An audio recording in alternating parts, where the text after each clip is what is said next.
students, Assalamu alaikum. How are you all? Hoping you are safe and sound.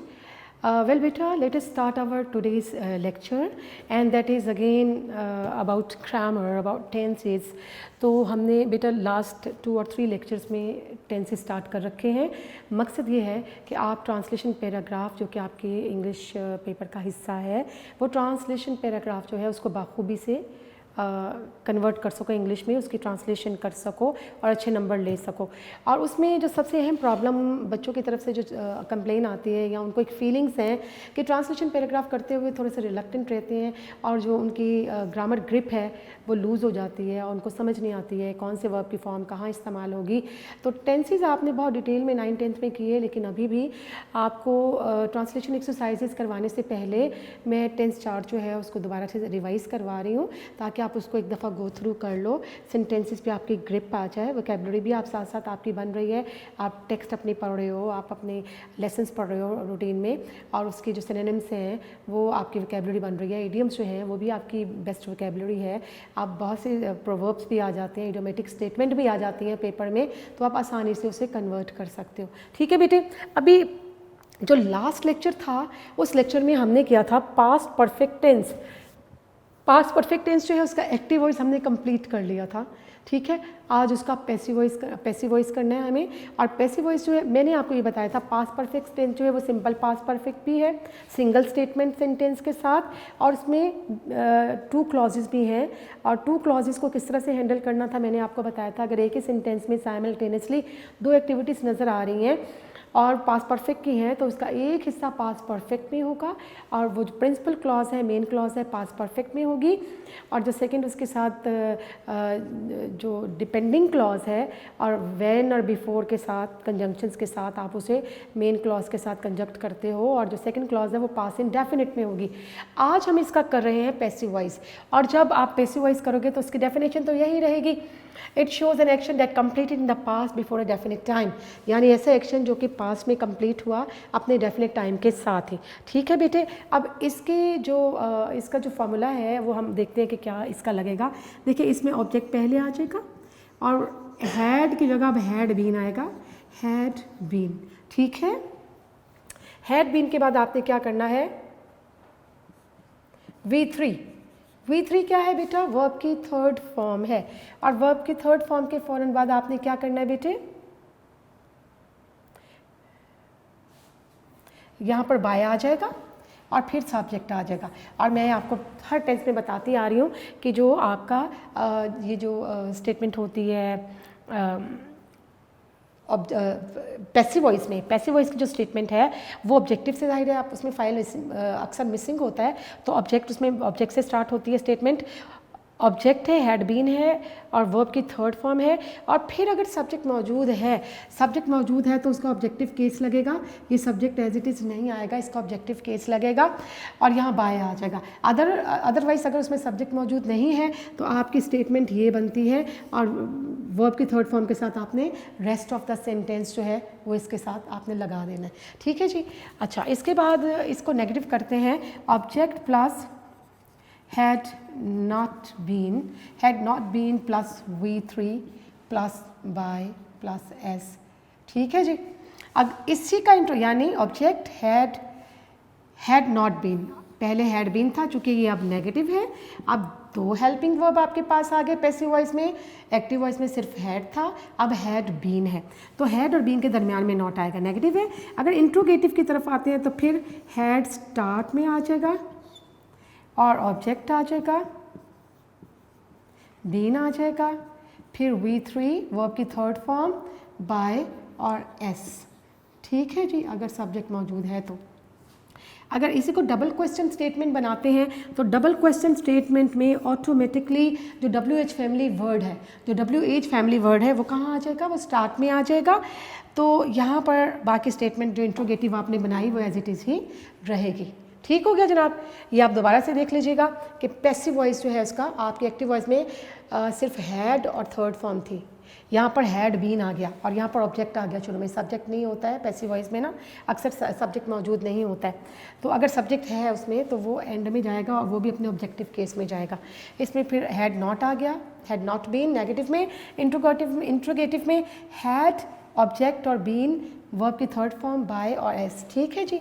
और उसी तरह से उनका ऑब्जेक्टिव केस। इसके बेटा एग्जांपल्स जो है वो मैं यहाँ पर आपको लिख देती हूँ। ये आपका कौन सा है, पास्ट परफेक्ट टेंस, और उसका कौन सा है,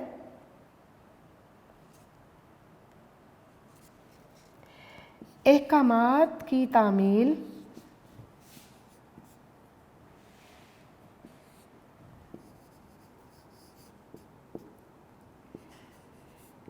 पहले ही की, अहकामात की तामील पहले ही, अहकामात की तामील पहले ही की जा चुकी थी, ठीक है बेटा। तो ये देखें कौन किसने की अहकामात की तामील, उसका जिक्र नहीं है। इट मीन्स ये आपका पैसिव वॉइस है। जा चुकी थी कह रहे हैं, मैं परफेक्ट टेंस हूँ और अहकामात से पहले सब्जेक्ट मौजूद नहीं है तो पैसिव वॉइस है। पैसिव वॉइस जो है वो ऑटोमेटिकली ऑब्जेक्ट के साथ स्टार्ट होगा। तो इसमें ऑब्जेक्ट क्या है, अहकामात, ठीक है। द ऑर्डर्स, अहकामात की तामील पहले ही की जा चुकी थी। The orders had already been, देखिए इसमें हैड भी आ गया, बीन भी आ गया, थर्ड फॉर्म आएगी। The orders had already been carried out. Carried out का मतलब क्या होता है, obeyed, carried out and full stop, ठीक है बेटे। ये आपके पास सेंटेंस आया है, अहकामात की तामील पहले की जा चुकी थी। और सेंटेंस किसका है, पास्ट परफेक्ट टेंस है। पास्ट परफेक्ट टेंस का पैसिव वॉइस है। और पैसिव वॉइस में आपने देखा ऑब्जेक्ट क्या है, इसमें हमें सब्जेक्ट तो नज़र नहीं आ रहा। ऑब्जेक्ट क्या है इसमें, the orders had already been carried out. जब आप इसी को नेगेटिव में लेके चलते हो तो क्या बनेगा, the orders had already not been carried out. इसी तरह से जब इंट्रोगेटिव बनाएंगे तो हैड बाहर आ जाएगा। Had the orders already been carried out. और जब डबल क्वेश्चन स्टेटमेंट आप बनाते हैं, डबल क्वेश्चन स्टेटमेंट में automatically WH family word is to be kept right in the start of the sentence. Why had the orders already been carried out. Fine बेटे, ये आपने इस तरह से इसको देखना है। अच्छा, एक चीज़ मैंने आपसे ये जिक्र की कि जब आप पास्ट परफेक्ट कर रहे हो तो वो सिंपल पास्ट परफेक्ट भी है, उसके साथ साथ मैंने आपको बताया कि डबल क्लॉजेस को बेस करती हुई स्टेटमेंट आपने पढ़ी। अभी लास्ट लेक्चर में हमने बहुत तफसीली बात की। आपने सिंपल पास्ट परफेक्ट भी किया, आपने उसके साथ जो past perfect with double clauses वो भी आपने किया कि वो दो क्लॉजेस कैसे हैंडल होंगी। एक क्लॉज जो है वो उसमें सबऑर्डिनेटिंग कंजंक्शन आ जाता है और वो कौन सा होगा, बिफोर और व्हेन होता है मोस्टली। और आपकी प्रिंसिपल क्लॉज किस में चली जाती है, पास्ट परफेक्ट में, और उसके साथ जो एडजेसेंट क्लॉज है वो किस में जाएगी, पास्ट इंडेफिनिट में। पेयरिंग कैसे हुई, past perfect and past indefinite tense की पेयरिंग बन गई, ठीक है बेटे। ये आपने सिंपल पास्ट किया जिसमें सिर्फ हैड बीन है, थर्ड फॉर्म है। अब इसी को मैं उस डबल स्टेटमेंट के साथ आपको बेटा करवाना चाहूँगी कि अगर आपके पास दो क्लॉजेज आती हैं तो उसको आपने उसके लिए फार्मूला जो है वो क्या लिखना है, उसका स्ट्रक्चर क्या होगा, उसको बेटे देख लेते हैं। इसका मैंने आपको एक एग्जांपल भी दे दी। इसको हमने नेगेटिव में कन्वर्ट किया। We converted it not only in negative but also in interrogative statement as well as we did double question statement. Fine, अब नेक्स्ट देखते हैं बेटा, जो साइमल्टेनियसली दो स्टेटमेंट है उनको आपने कैसे करना है। वो होगा ऑब्जेक्ट प्लस हैड बीन, ये सिंपल पास्ट टेंस, और वर्ब की थर्ड फॉर्म। फिर क्या है, इसके बाद हमने क्या लगाया था, बाय और एस, ठीक है जनाब। ये S1 कहलाएगा क्योंकि हमने इसके साथ एक और क्लॉज को एडजेसेंट करना है। और इसके कंजंक्शन क्या हो जाएंगे, इसके कंजंक्शन जो हो जाएंगे होंगे व्हेन और बिफोर। व्हेन और बिफोर जब इसके कंजंक्शन हो जाएंगे तो फिर इसका जो सेकंड पार्ट है उसको हम किस तरह से सॉल्व करेंगे, ये इसके कंजंक्शंस हैं। सेकंड पार्ट जो है ये सब्जेक्ट 2 आएगा और वर्ब की सेकंड फॉर्म। देखिए बेटे, ये पैसिव वॉइस है। जिस तरह आपने एक्टिव वॉइस किया था, एक्टिव वॉइस में बीन नहीं था, बस बीन नहीं था। आपने एक्टिव वॉइस की जो साइमल्टेनियसली डबल क्लॉजेस वाली स्टेटमेंट की थी वो इसी तरह से थी, बस उसमें बीन मौजूद नहीं था। अब इसमें आप क्या कह रहे हैं, ऑब्जेक्ट है, हैड बीन है, यानी एक हिस्सा ये है, ठीक है। ये हिस्सा क्या कहलाएगा, ये आपका ये पास्ट परफेक्ट है विद पैसिव, विद हमने एक्टिव वॉइस के साथ कर लिया हुआ है with passive voice. Past perfect with passive voice, ये पैसिव वॉइस की स्टेटमेंट है, पैसिव वॉइस की। तो ये आपका ऑटोमेटिकली आपके प्रिंसिपल क्लॉज जो है पास्ट परफेक्ट में होती है, तो इसी का पैसिव वॉइस बनेगा। आपने इंडेफिनेट का पैसिव वॉइस नहीं लेना, ये past perfect with passive voice, ठीक है। फिर इसका कंजंक्शन क्या है, व्हेन और बिफोर, ये इसका कंजंक्शन है ताकि दूसरी क्लॉज के साथ इसको मिलाया जा सके। तो बेटा दूसरी क्लॉज जो है वो उसमें क्या आ जाएगा, उसमें आएगा सब्जेक्ट टू। वो इसलिए मैंने लिखा है कि सब्जेक्ट वन इसको कहा है कि अगर इस स्टेटमेंट में चाहिए पैसिव वॉइस है तो कभी कभार पैसिव वॉइस में आपको बाद सेंटेंसेस में सब्जेक्ट नज़र आता है, ठीक है। तो ये सब्जेक्ट एंड में आ जाता है, इसको ऑब्जेक्टिव केस आता है, ये सब्जेक्ट वन है। और इसका जो सेकेंड पोर्शन है इसमें क्या आ जाएगा, सब्जेक्ट टू और वर्ब की सेकंड फॉर्म। तो ये वाला कौन सा हिस्सा बन जाएगा, ये तो आपने देखा पास्ट परफेक्ट है विद पैसिव वॉइस, ये पास्ट परफेक्ट है हिस्सा। और ये वाला हिस्सा आपने लास्ट लेक्चर में भी पढ़ा, ये पास्ट इंडेफिनिट हो जाएगा, पास्ट इंडेफिनिट, ये हिस्सा आपका कहलाएगा पास्ट इंडेफिनिट। तो सिंपल पास्ट मैंने करवा दिया आपको, हैड और उसके साथ थर्ड फॉर्म आ गई, ठीक है। लेकिन यहाँ पर जब हम पैसिव वॉइस में आएंगे तो ऑटोमेटिकली ऑब्जेक्ट पहले है, हैड बीन है, third form of the verb है, और बाय और एस मैंने ब्लॉक लगा दिया है कि अगर उसमें एस सब्जेक्ट मौजूद है तो आएगा, अदरवाइज V3 के बाद रेस्ट ऑफ द सेंटेंस। और बल्कि व्हेन और बिफोर के साथ कंजक्ट करना है दूसरी क्लॉज को, और दूसरी क्लॉज में अब सब्जेक्ट टू पहले और V2 का मतलब वर्ब की सेकंड फॉर्म। और वर्ब की सेकंड फॉर्म किस में आ रही है, वर्ब की सेकंड फॉर्म आ रही है इंडेफिनिट टेंस में, और वो एक्टिव वॉइस होता है, याद रखिएगा। जो इसके साथ जो सेकंड क्लॉज होगी ना, जो पेयरिंग बन रही है पास्ट परफेक्ट की पास्ट इंडेफिनिट के साथ, ये लास्ट लेक्चर में भी किया था, इसकी पेयरिंग बनती है past perfect with past indefinite, लेकिन पास्ट इंडेफिनिट का एक्टिव ही रहेगा, ठीक है। मेन क्लॉज पे आपने पैसिव को चेंज करना है बस, उसको जाहिर है हमने पास्ट परफेक्ट का पैसिव जो है उसकी भी तो प्रैक्टिस करना है ना, तो इसलिए उसको हमें चेंज करने की ज़रूरत पेश आएगी। बेटा थोड़ी सी एग्जांपल्स जो हैं वो हम लोग कर लेते हैं। अच्छा, इसको एक चीज़ और देख लीजिएगा, जब आप इसी का नेगेटिव बनाओगे तो क्या होगा, ये आपका ऑटोमेटिकली आपकी मेन क्लॉज है हैड नॉट बीन आ जाएगा, हैड नॉट बीन, और बाकी सेंटेंस ऐसे ही रहेगा जैसे ऊपर लिखा हुआ है, यानी व्हेन और बिफोर के साथ कंजक्ट हो रही है सेकंड क्लॉज, और सेकंड क्लॉज पास्ट इंडेफिनिट में ही रहेगी, उसमें नेगेटिव नहीं लाना आपने, नेगेटिव जो है वो मेन क्लॉज में ही एक दफ़ा लेके आना है। जब आप इसको इंट्रोगेटिव, ये सिंपल था आपका एफर्मेटिव, ये नेगेटिव था, और इसी का जब आप इंट्रोगेटिव बनाते हो तो ऑटोमेटिकली हैड जो है वो बाहर आ जाएगा, had plus object plus been, और फिर इसके बाद क्या है, इसके बाद उसी तरह से V3 वर्ब की थर्ड फॉर्म, फिर जैसे ऊपर लिखा आपने बाय और S1, और फिर इसके बाद आपने कंजक्ट किससे करना है, व्हेन या बिफोर से, ये आपके कंजंक्शन वर्ड्स हैं। इसके बाद आपका सब्जेक्ट टू, क्योंकि ये सेकंड क्लॉज शुरू हो गई, और इसमें V2 जैसे कि एज इट इज़ ऊपर लिखा हुआ है, यानी पेयरिंग किसकी बन गई, ये बन गई पास्ट परफेक्ट की, और किसके सेकंड पार्ट है पास्ट इंडेफिनिट, पेयरिंग बन गई पास्ट परफेक्ट की और पास्ट इंडेफिनिट टेंस की, ठीक है बेटे। ये अगर साथ साथ नोट करेंगे आप तो फिर आपके लिए रिवाइज करना, चीज़ों को समझना और आसान हो जाएगा। जी बेटे, ये टेंस इस तरह से आपने सिंपल परफेक्ट भी हम लोगों ने किया, और हमने इसके साथ साथ जो है हमने पास्ट सिंपल परफेक्ट टेंस और विद डबल क्लॉजेस भी किया, जिसमें आपके पास एक क्लॉज पास्ट परफेक्ट और दूसरी क्लॉज पास्ट इंडेफिनिट में जा रही है, और ये चीज़ें आपने पहले भी पढ़ रखी हैं, ठीक है बेटे। अब इसको ना थोड़े से इसके एग्जाम्पल्स जो हैं वो मैं आपको यहाँ पर लिख देती हूँ ताकि आपके लिए और मज़ीद आसान हो जाए।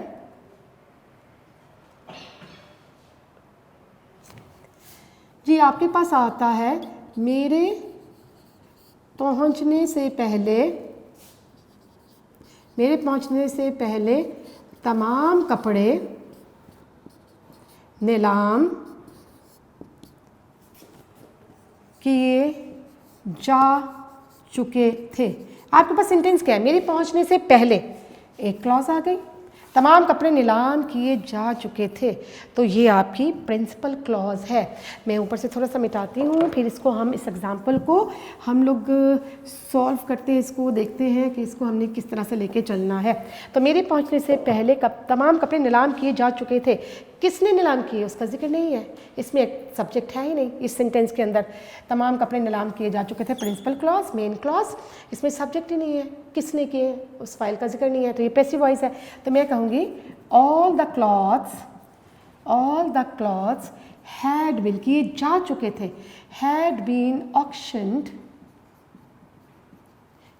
बिफोर क्या है, अभी दूसरी आपने क्लॉज को मिलाना है बिफोर के साथ, और दूसरी ये पास्ट परफेक्ट में होगी उसके पैसिव वॉइस के साथ। हम कर ही पैसिव वॉइस रहे हैं ना आज हम पैसिव वॉइस ही कर रहे हैं। किसका?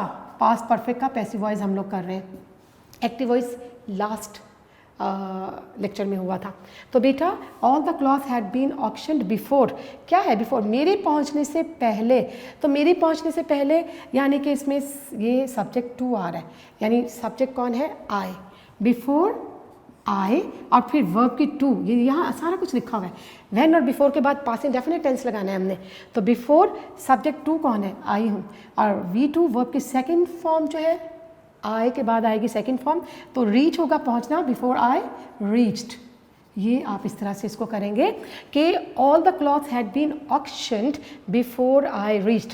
देखो object all the clothes had been helping verb, verb की थर्ड फॉर्म क्या होगी? ऑक्शन्ड, और इसमें चूंकि सब्जेक्ट नहीं था तो लिहाजा डायरेक्ट बिफोर कंजंक्शन बिफोर, और यहाँ सब्जेक्ट टू, दूसरा हिस्सा क्या था? मेरे पहुँचने से पहले, मेरे पहुँचने से पहले। तो बिफोर आई और V2 है, पास्ट इंडेफिनिट चल रहा है ना सेकंड हिस्सा, तो क्या हो जाएगा? V2 before I reached. Reach हमने फर्स्ट फॉर्म नहीं लिखनी है, पास्ट परफेक्ट के साथ पास्ट इंडेफिनिट चलेगा। ठीक हो गया बेटे? इसके अलावा एक और जो है इसकी मिसाल ले लेते हैं। क्या सूरज गरूब होने से पहले तमाम पौधे लगाए जा चुके थे? यहाँ मैं नीचे लिखती हूँ, क्या सूरज गरूब होने से पहले, जी बेटे, क्या सूरज गरूब होने से पहले तमाम पौधे लगाए जा चुके थे? तो बेटा दो हिस्से, सूरज गरूब होने से पहले एक हिस्सा सेंटेंस का, सेकेंड क्लॉज तमाम पौधे लगाए जा चुके थे। तो ये क्या, ये किससे, ये इंट्रोगेटिव सेंटेंस है, इंट्रोगेटिव। तो हम क्या कर रहे हैं? पास्ट परफेक्ट, और उसमें हेल्पिंग वर्ब बाहर निकालना है और उसका भी पैसिव वॉइस कर रहे हैं। देखो लिखा हुआ है क्या सूरज गरूब होने से पहले तमाम पौधे लगाए जा चुके थे, हमें कैसे पता चल रहा है पैसिव वॉइस है? इसमें नहीं लिखा हुआ कि किसने लगाए हैं, उस सब्जेक्ट का जिक्र ही नहीं है इसमें। ठीक है, क्या सूरज गरूब होने से पहले माली तमाम पौधे लगा चुका था, वो एक्टिव वॉइस है, उसमें बीन नहीं आएगा। इसमें माली का किसी का जिक्र ही नहीं है जिसने पौधे लगाए हों। तो हम क्या करेंगे इसको? क्या सूरज गरूब होने से पहले मेन क्लॉज तमाम पौधे लगाए जा चुके थे, और क्या वाली स्टेटमेंट है? क्वेश्चन मार्क के साथ। तो हम लिखेंगे हैड ऑल द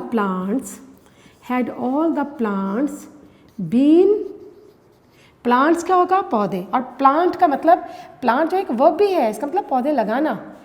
तो ये मैं वर्ब के तौर पर इस्तेमाल कर रही हूँ, ये नाउन के तौर पर इस्तेमाल कर रही हूँ। ठीक है, ये नाउन है और ये वर्ब के तौर पर।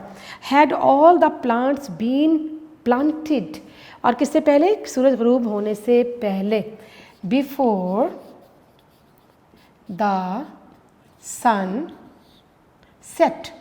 सन यहाँ पर सब्जेक्ट आ गया, और सेट क्या है? ये देखें सब्जेक्ट टू और V2 वर्ब की सेकंड फॉर्म। सेट की सेकंड और थर्ड फॉर्म सेट ही रहती है। ठीक है, तो यहाँ मैंने सेट सेकंड फॉर्म के तौर पे ली है क्योंकि पास्ट इंडेफिनिट आना चाहिए था। जी बेटे आपको समझ में आ गई बात? आपका ये फॉर्मूला है, बस इसमें हैड बीन, पैसिव वॉइस में हैड की जगह हैड बीन है, और चूँकि इसके साथ हमने ली है सेकेंड क्लॉज भी है। ऐसे भी तो जुमले हैं ना उर्दू के जिसमें दो स्टेटमेंट साइमल्टेनियसली दो कामों का जिक्र किया जा रहा है। तो बेटा अगर वो पास्ट परफेक्ट में है तो क्या है, एक हिस्सा पास्ट परफेक्ट और एक हिस्सा पास्ट इंडेफिनिट में जाएगा। और मैंने आपको करके दिखाया क्या सूरज गरूब होने से पहले तमाम पौधे लगाए जा चुके थे, तो क्या है तमाम पौधे लगाए जा चुके थे, main clause principal clause. Had all the plants been planted, और बीन क्यों लिखा? चूँकि ये पैसिव वॉइस है, इसमें एक्टिव वो सब्जेक्ट मौजूद ही नहीं है। फिर है सूरज गरूब होने से पहले, बिफोर इसका कंजंक्शन है, द सन सेट, और सन इसका क्या है? बिफोर के फ़ौरन बाद पास्ट इंडेफिनिट आना है, सब्जेक्ट टू और V2, और यहाँ सन क्या है? सब्जेक्ट है, बिफोर द सन, और सेट जो है V2 है, वर्ब की सेकंड फॉर्म है। और चूँकि तीनों फॉर्म्स एक जैसी हैं तो आपने ये नहीं समझना मैंने इसको फर्स्ट फॉर्म लगाई है, मैं इसको सेट्स नहीं कर सकती, वो प्रेजेंट इंडेफिनिट में चला जाएगा, हमें पास्ट इंडेफिनिट लेना है। ठीक है बेटे, ये आपका टेंस जो है ये इस वक्त मुकम्मल हुआ। इसके बाद एक और टेंस की तरफ बढ़ते हैं, और वो आपका जो है कौन सा वाला टेंस होगा? Perfect continuous tense. उसको देख लेते हैं ताकि पास्ट के सारे टेंसेस जो है वो आज ख़त्म हो जाए, फिर फ्यूचर के ही रह जाएंगे। मैं इसको अरेज कर रही हूँ बेटे। आपके पास 9th और 10th के ग्रामर में इस कदर डिटेल्ड ये टेंस लिखे हुए हैं कि अगर आपने उसको बड़ा अच्छी तरह से पढ़ा हुआ होगा, रिवाइज़ किया होगा, तो आप मेरा ख्याल है कि टेंसेस में कभी मार नहीं खाएंगे, आपकी ग्रिप रहेगी सेंटेंस स्ट्रक्चर के ऊपर। तो बेटे हम लोग देखते हैं कि आपका जो नेक्स्ट, इसको भी बल्कि मैं मिटाती हूँ, मज़ीद और भी मिटाती हूँ ताकि यहाँ पर लिखा था perfect past perfect continuous tense है। ठीक है जी,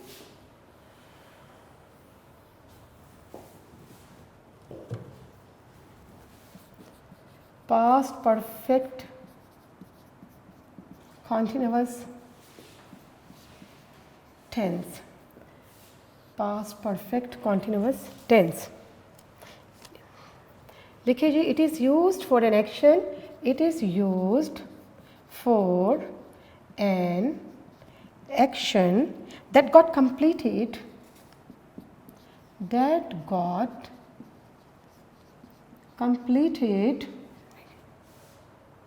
at a point in the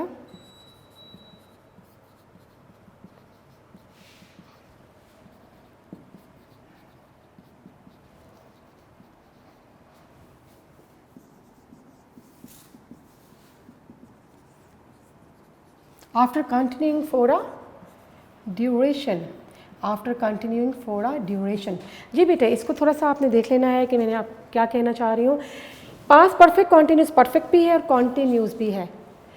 ठीक है, तो इसमें क्या है, it is use for an action that got completed at a point in the past after continuing for a duration. एक ड्यूरेशन, एक मखसूस ड्यूरेशन पे वो काम क्या है, गॉट कंप्लीटेड, कंप्लीट हो चुका है। ठीक है, एक्शन जो कि पास में कहीं हो चुका है और कंटिन्यूड भी रहा है, और किस टाइम तक, एक स्पेसिफिक ड्यूरेशन तक ये कायम रहा है। ठीक है जी, इसकी आपने जो बनाना है वो हम लोग देख लेते हैं बेटे जी। अच्छा, एक मज़े की बात है, इसका एक्टिव वॉइस ही होता है, मैंने आपको पहले भी बताया, जो जितने भी परफेक्ट कॉन्टिन्यूज है उनका एक्टिव वॉइस ही होता है, उनका पैसिव वॉइस नहीं होता है। तो मैं यहाँ पर आपको बताती हूँ क्या करना है, subject plus had been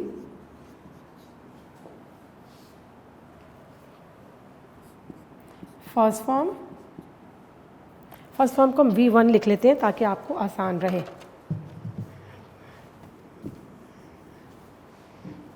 V1 plus ING plus object plus since और फॉर। तो बेटे आपके पास ये किस तरह से होगा, सब्जेक्ट है, हैड बीन है, और वर्ब की फर्स्ट फॉर्म ING। ठीक है, फर्स्ट फॉर्म और ING, ऑब्जेक्ट है, फिर SF क्या है, सिंस और फॉर का इस्तेमाल। हमने प्रेजेंट परफेक्ट कॉन्टिन्यूअस में हमने सिंस और फॉर का इस्तेमाल, और इसकी एक टेबल भी देखी थी कि किसके साथ डेफिनेट टाइम जो है, इसमें टाइम पीरियड होगा। ठीक है, परफेक्ट कॉन्टिन्यूअस में टाइम पीरियड दिया जाता है, और वो टाइम डेफिनेट होता है और इनडेफिनेट होता है, और जो एक्सेक्ट टाइम स्पेसिफिकेशन के साथ दिया गया उसके साथ सिंस आता है, और जिसकी स्पेसिफिकेशन नहीं है वो क्या है, वो फॉर के साथ, वो टाइम जो है उस टाइम के साथ फॉर एडजस्ट किया जाता है। ठीक है जी, आप इसमें क्या करेंगे, सब्जेक्ट आएगा, subject had been, first form of the verb ING, object और SF मीन सिंस और फॉर। अब इसी का नेगेटिव बनाएंगे तो subject plus had not been plus फिर इसी तरह से V वर्ब की फर्स्ट फॉर्म ING, ऑब्जेक्ट और सिंस और फॉर का इस्तेमाल। और जब इसी का आप इंट्रोगेटिव बनाएंगे तो ऑटोमेटिकली हैड बाहर आ जाएगा, सब्जेक्ट आएगा, फिर बीन आएगा, दो हेल्पिंग वर्ब इकट्ठे नेगेटिव में क्वेश्चन मार्क में साथ साथ नहीं रहेंगे, नेगेटिव में उन दोनों के दरमियान नॉट आ जाएगा, और इंट्रोगेटिव में उन दोनों हेल्पिंग वर्ब में से एक बाहर आ जाएगा, बीन आ गया, फिर इसके साथ वी वर्ब की फर्स्ट फॉर्म ING, ऑब्जेक्ट और सिंस और फॉर का इस्तेमाल और क्वेश्चन मार्क। इसी तरह से हम डबल, ये क्या था, ये आपका सिंपल सेंटेंस था, ये क्या है, ये आपका नेगेटिव सेंटेंस है, ये क्या है, ये आपका इंट्रोगेटिव सेंटेंस है, और ये क्या है, ये आपकी डबल क्वेश्चन स्टेटमेंट। उसमें क्या आएगा, WH फैमिली वर्ड, अगेन बता रही हूँ, when, where, why, how, who, ये सारे डबल क्वेश्चन वर्ड्स है। ये आ जाएगा स्टार्ट में, इसके फ़ौरन बाद हैड, सब्जेक्ट, बीन, वर्ब की फर्स्ट फॉर्म आईएनजी, ऑब्जेक्ट और एसएफ सिंस फोर का इस्तेमाल और question mark. Double question statement में भी क्वेश्चन मार्क, जहाँ जहाँ इंट्रोगेटिव स्टेटमेंट होगी आपको क्वेश्चन मार्क डालना है, उसी से डिफ्रेंशिएट होगा, पता चलेगा।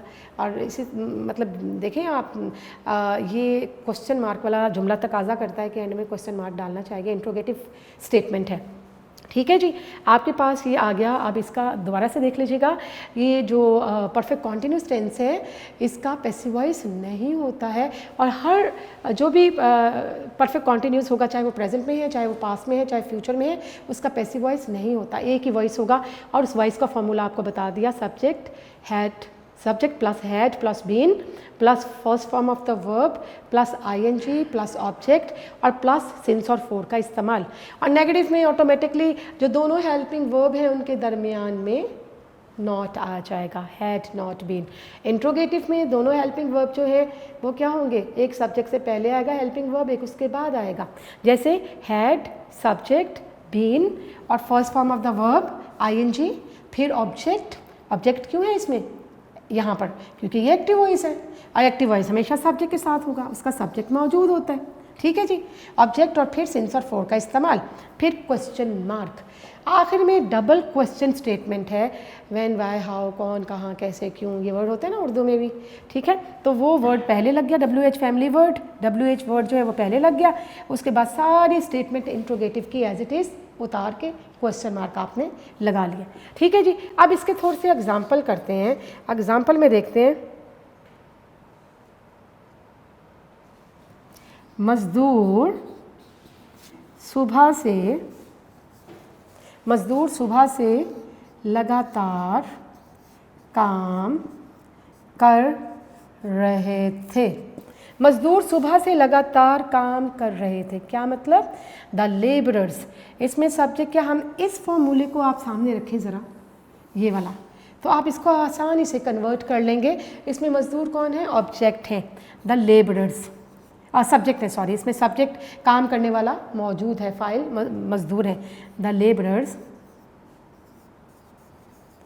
कर रहे थे, तो प्लूरल नाउन आ जाएगा, लेबरर सिंगुलर नाउन है, द लेबरर्स, और फिर हेल्पिंग वर्ब क्या है, हैड और बीन। तो मैं लिख देती हूँ, द लेबरर्स हैड बीन, और फर्स्ट फॉर्म क्या है, काम करना, वर्ब क्या है इसमें, काम करना, वर्क। तो वर्क जो है उसके साथ आईएनजी लगेगा, फर्स्ट फॉर्म और आईएनजी ये लिखा हुआ है, तो मैं लिखती हूँ वर्किंग। और मजदूर सुबह से लगातार, the labourers had been working, लगातार क्या होगा, कॉन्टिन्यूसली, नॉन स्टॉप, कॉन्टिन्यूसली। और फिर इसमें टाइम क्या है, सुबह से, शाम से, दोपहर से, कल से, इन सब के साथ मैंने आपको टेबल में बताया था सिंस इस्तेमाल होता है टाइम को इंडिकेट करने के लिए। तो हम यहाँ लिखेंगे सिंस मॉर्निंग।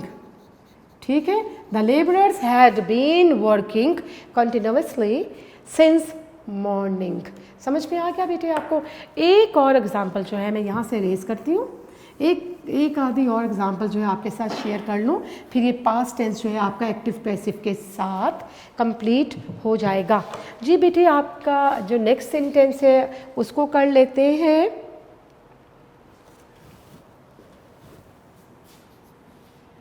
वो 2 घंटे से शोर कर रहे थे, रहा था, रही थी, और टाइम भी आपको नज़र आता है इस टेंस के अंदर, टाइम पीरियड भी मौजूद है। वो 2 घंटे से शोर कर रहे थे, ज़्यादा लोग हैं, तो बेटा सब्जेक्ट क्या होगा, वो थे, ज़्यादा लोग हैं, तो दे आ जाएगा।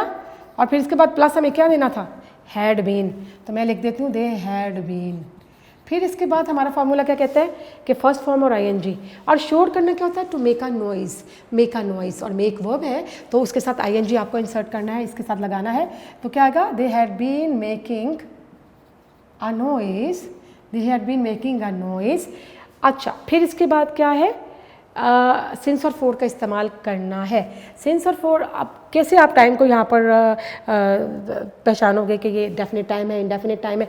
2 घंटे से मुराद कोई डेफिनेट टाइम, कोई स्पेसिफिकेशन नहीं है, वो 2 घंटे दिन के हैं, शाम के हैं, दोपहर के हैं, कौन से हैं हमें नहीं पता, तो ये इनडेफिनेट टाइम है। तो इनडेफिनेट टाइम अपने साथ हमेशा 4 लेता है, 4 के साथ हम उसको इंडिकेट करते हैं।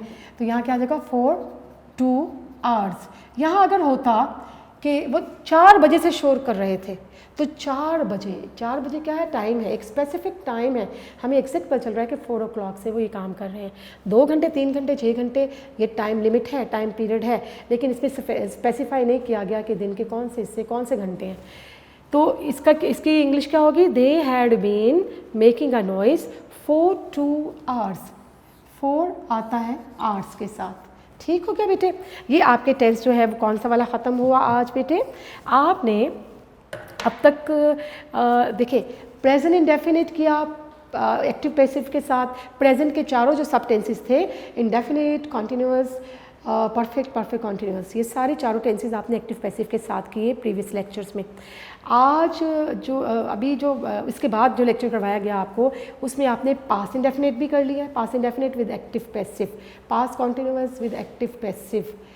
पास्ट कॉन्टिन्यूस का एक्टिव होता है, पैसिव नहीं होता, वो आपको करवाया गया था। इस तरह से पास्ट परफेक्ट किया विद एक्टिव पैसिव, और आखिर वाला टेंस जो था पास्ट का वो कौन सा था, या अभी किया आपने पास्ट परफेक्ट कॉन्टिन्यूस टेंस किया है, और वो भी उसका हमने एक्टिव वॉइस किया है, क्योंकि इसका एक्टिव वॉइस ही होता है, इसका पैसिव वॉइस परफेक्ट कॉन्टिन्यूस का नहीं होता है। तो यहाँ आपका पास्ट का जो सारा पोर्शन है वो कंप्लीट हुआ। अब हमें टेंस कौन सा करना है, अभी हमें इसके बाद टेंस करना है फ्यूचर का, लेकिन वो मैं अभी आपको आज वाले ताकि चीज़ें मिक्स ना हो जाएं। ये थोड़े से लास्ट वाले टेंसेस जो होते हैं ना, कंफ्यूज बच्चे हो जाते हैं इनमें, या परफेक्ट टेंस में या परफेक्ट कॉन्टिन्यूस टेंस में, या जिसमें 2 क्लॉजेज आपको नज़र आती हैं।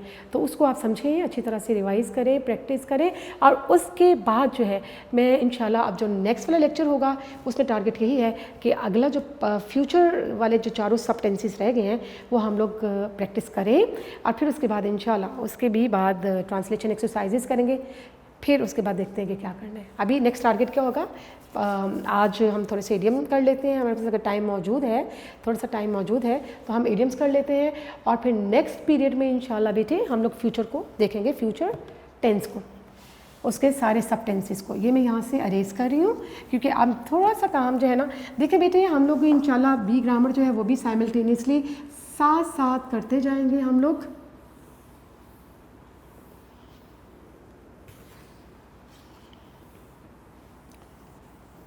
जी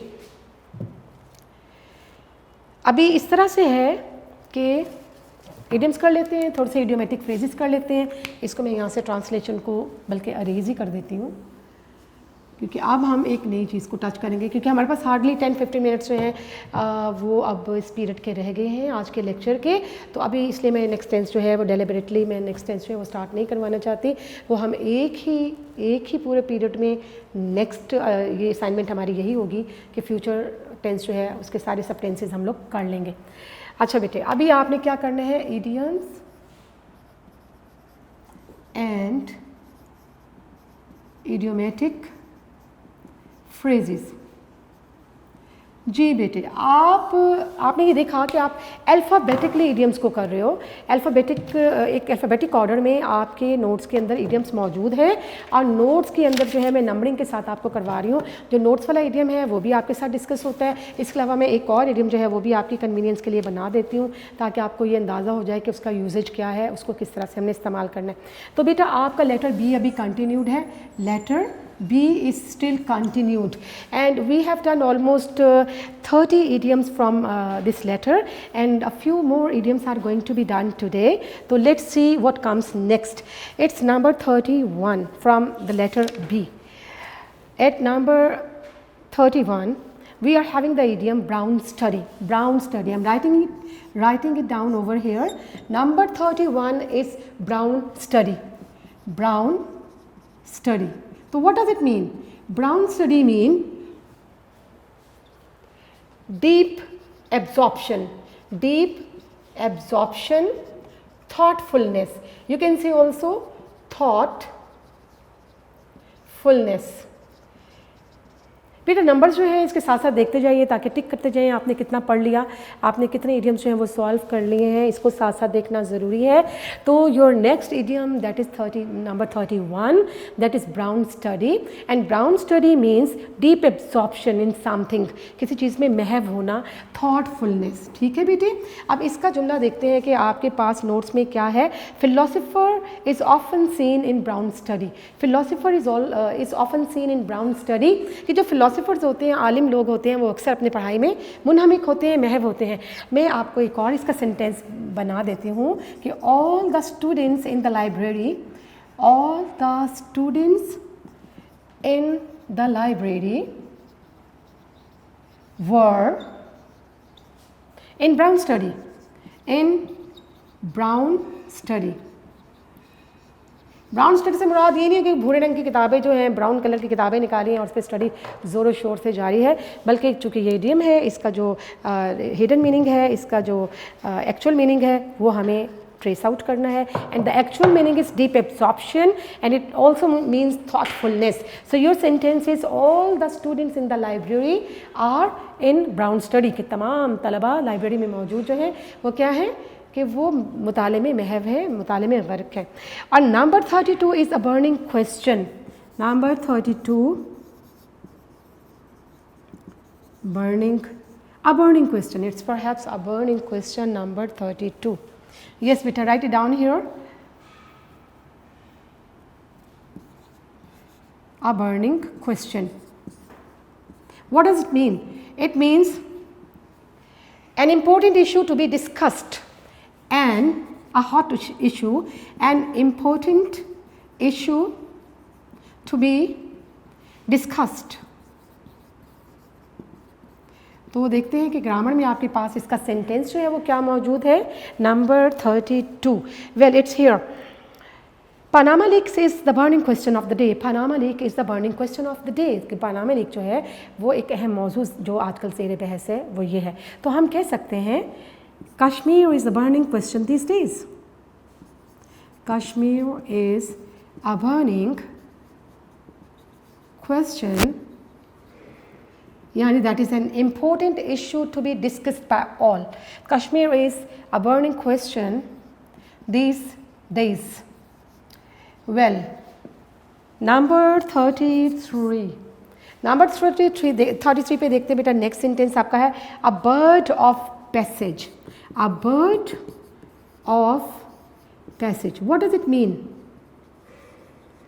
A person who is fond of traveling, it means a person who is fond of traveling, a person who does not stay at one place, यानी वो शख्स जो कि सैलानी तबीयत का मालिक है, एक जगह से दूसरी जगह से घूमना बड़ा पसंद होता है। बाज़ लोगों की फितरत में ना उनका शौक़ होता है घूमना फिरना। तो यहाँ पर मैं इसका मीनिंग लिखती हूँ, a person who is fond of traveling,